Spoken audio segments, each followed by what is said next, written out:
Okay, as you can see, I'm not currently in my usual setup. Instead, I'm in this amazing villa in Italy in the Amalfi Coast. Now, the reason I'm here is not only to be on holiday, as you can see, but to actually check out the Nothing Phone 2. This phone is amazing, and I thought instead of making a video in my bedroom and doing the usual thing, why not travel across the world or to Europe, which is 2 hours away, and check out this phone and see why it might just be one of the best Android devices I've used in a very long time. Now, this has been my daily driver for a whole week, so it's been my primary camera, and I've been using it to get around with navigation and all that sort of stuff, putting battery life to the test.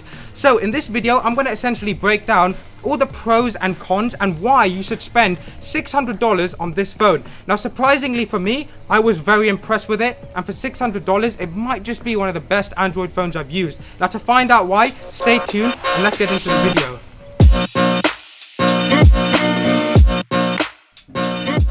Okay, with me being in such a unique, weird and crazy environment like this room, I think it only makes sense to be reviewing one of the weirdest phones you can buy right now.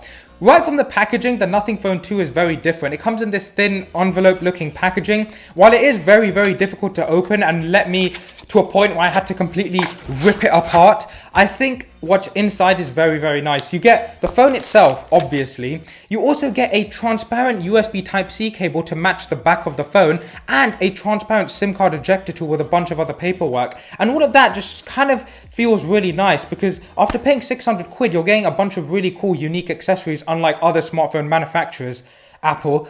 But inside the phone itself, there's even more really cool specs. You have the Snapdragon 8 Gen 1, which is last year's chip and not the Snapdragon 8 Gen 2, which is in the flagships this year, but still performs really well when paired with that 12 gigs of RAM you get, because it means you can open up a bunch of apps seamlessly, scroll through the phone very easily and not see any lag, and overall have a great experience using it.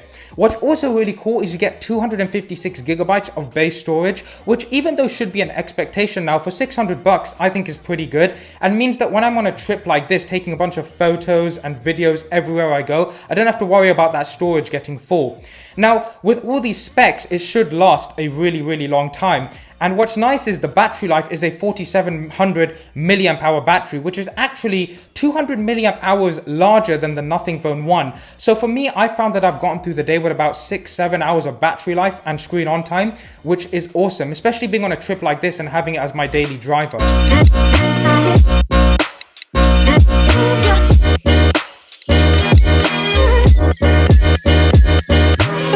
Okay, so I think part of the reason why the battery lasts so long is because of the display. Now, the display is a 1080p LTPO panel. That means that it has a 120Hz refresh rate, so it's super smooth when you're scrolling, but when you're not using it, it goes all the way down to 1 Hz to save battery, along with the 1080p panel, reducing those pixels a little bit from something like a 1440p Quad HD panel, but giving you more time to use the phone, which I really like. And people may ask, well, does 1080p reduce the quality? Honestly, no. As someone who uses an iPhone 14 Pro Max on a daily basis and continuously sees the display of that 16-inch XDR MacBook Pro, this 1080p is still great and fantastic. Watching YouTube videos, scrolling through it, everything about it is super, super clean. You don't notice any blurriness, and only when you pixel peep, you may see a couple pixels, but it's not a big deal. But where it does lack hugely, I think, is the brightness. Now, Nothing does claim that it has 1000 nits of brightness and actually 1600 nits on HDR, but those 1000 nits in this sunny environment in the Amalfi Coast is something that you could never ever see. I was literally trying to watch a trailer for, I think, Top Boy Season 3 outside, and I couldn't see anything. It was that bright, and even though that may be the sun to blame, I think the panel just needs to be a lot brighter. Now, the flat screen itself is also really nice. Not having those curved edges means it doesn't continuously dig in your palms and just feels a lot cleaner to use, and that even bezel all the way around the phone is just immaculate. We'll get to that when we get to design.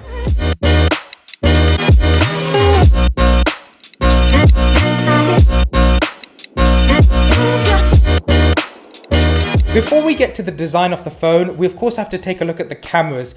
Now, this is very important. I'm in the Amalfi Coast, a place where I'm continuously traveling and taking pictures and videos at some of the most amazing scenery here. And this phone should have something that's reliable and just allows you to take a shot in that moment. So Is it that good? I personally think it's okay. It's not got a triple camera system on the back like most phones. It's only got a dual camera system. Now the top camera is of course your regular main wide lens, and that's 50 megapixels. And the one below that, I believe, is the ultra wide lens. I may have gone that the wrong way around, but they're both there. So both of them are 50 megapixels. The front facing camera is 32. So do not get confused between megapixels and quality. While it is packing a ton of those pixels, the photos themselves, I personally think, are a bit too sharp and at night can be a little bit noisy. You can see from some of the examples here, especially compared to the iPhone, it does pick up on those colors and give you that punchy, saturated look. But for me personally, I think it's just way too sharp. It's not got some of that real natural looking imagery. Instead, it's just trying to cram everything into this one frame, which just isn't very good. The front facing camera is also a little bit blurry. And when it comes to video, you're not really getting that high quality image that you're getting on an iPhone or even something like the Samsungs of the world and the Pixels. But if you do take a regular photo in some pretty good lighting, it will look pretty good. And I think that's the best way to put the cameras on this phone. They're just pretty good and okay for day-to-day use. Other than that, I wouldn't really rely on this as your primary source of capturing your world travels, and probably stick with something like an iPhone or a Pixel.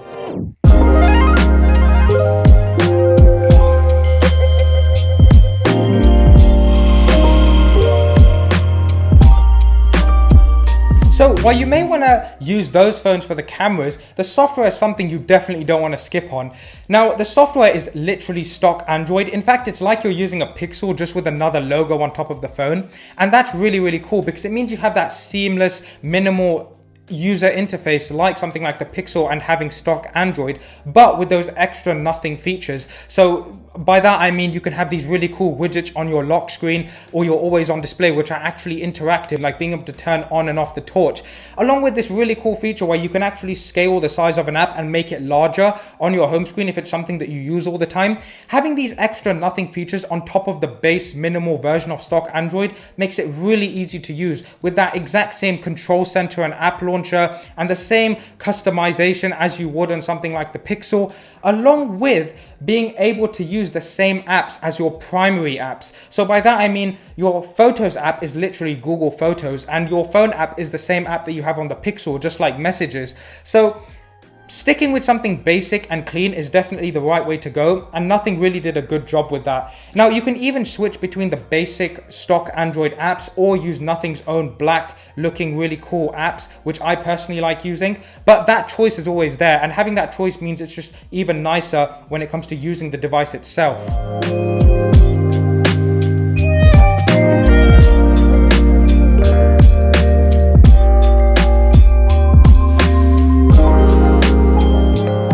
Okay, the speakers. Now, the speakers are literally nothing on this phone. No pun intended, but there's nothing to offer.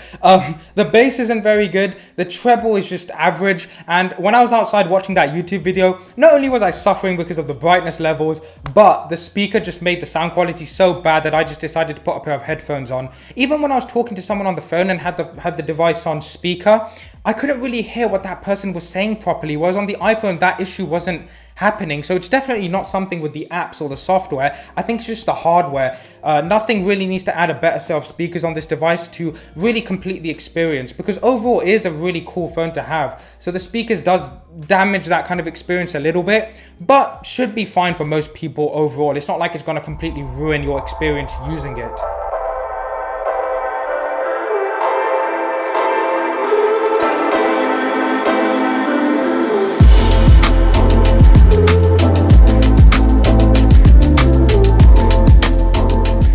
Okay, so even though there are a few negatives in this device, I think the one thing that makes it much better than anything else out there is the design. And that's probably the reason why most people would want to order this thing in the first place. Now, whatever you think of it and however controversial it looks, I think it's definitely something fresh and feels nicer than the phones we have now, like the iPhones and the Samsungs with the same glass and metal frame on the side. This is still something unique. And even though there are foldables out there, they're not as practical to buy for most people. Now, the Nothing Phone 2 has Gorilla Glass Victus Sorry, it has Gorilla Glass 5 on the front and back. So it doesn't have Gorilla Glass Victus. So it does keep it in that £600 range, but I have dropped it once or twice and haven't found there to be much damage. On top of that, the back glass is now curved, unlike the Nothing Phone 1. So it makes it a little bit more comfortable to hold. Even though I would like the actual metal frame to be curved ever so slightly on the side to make it even more comfortable and not really dig into your hands, it still is very easy to hold. The bezels are also a lot thinner than last year's phone, and what I really like about this, and is actually not very common in the Android world, is that this phone has an even bezel from top to bottom and left to right, just like the iPhone. So there's no thicker chin and thinner forehead like you have on something like the Pixel 7 Pro, which I really hated. This makes it look really consistent and really clean. And the camera has been moved from the top left on the Nothing Phone 1 to the middle on the Nothing Phone 2, which again just makes everything look a lot more symmetrical. So overall, it does feel really good and look really clean. But that takes us on to the main part of this design, and that is the Glyph system on the back, which is the main selling point of the Nothing Phone 2.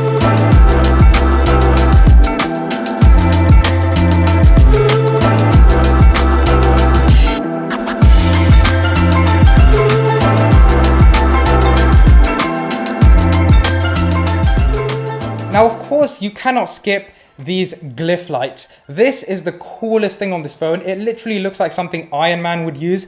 And even though people may say it doesn't serve much of a purpose and is basically just a gimmick, to me, it just makes the phone look that much more different than everything else. Now, these lights do serve some functionality. So let's say someone's calling you, the lights themselves will actually start flashing, which is really nice.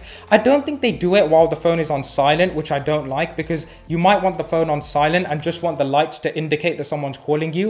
Also, they do flash if someone sends a message here and there, but I think you can customize it a little bit more in the brand new Composer app. So you can actually customize the form or the way that the lights turn on however you like, which is really cool. So there is that notification side of things. But on the Nothing Phone 2, the latest feature in terms of how these lights work is this brand new progress bar. This means that, let's say you decide you want to increase or reduce the volume just like this. You can see the light on the progress bar increases and reduces up and down, which might not do much for you, but does look really cool. Also, places where it might be more functional is apps like Uber. So if you've just called an Uber, the progress bar increases and decreases in terms of the light, depending on how far away the Uber is from you, which is, again, pretty useful, just like the dynamic island, but in a different form. So again, while many people may say it's not that useful, I think it's the coolest feature on this phone and just makes it even more fun to use. So that's been the Nothing Phone 2 in this amazing city. Like I said, I've been walking down the streets of this coast. It's been amazing, and definitely have gotten some people turning heads when I turn these lights on, which at least shows that your phone is a bit more unique than everyone else. Is it worth it for 600 bucks? That's for you to decide. I personally think it is. I think it's better than buying something like a Pixel 7a. So for me, this phone is definitely the best Android phone I've used to this day. The cameras might not be that good, but the design is definitely the best thing out there. So thanks a lot for watching. I hope you enjoyed this different video. Definitely not the same as my usual setup, but something that was fun to do traveling with this phone. Other than that, make sure to subscribe, turn on the notifications, and I'll see you guys in the next one. Goodbye.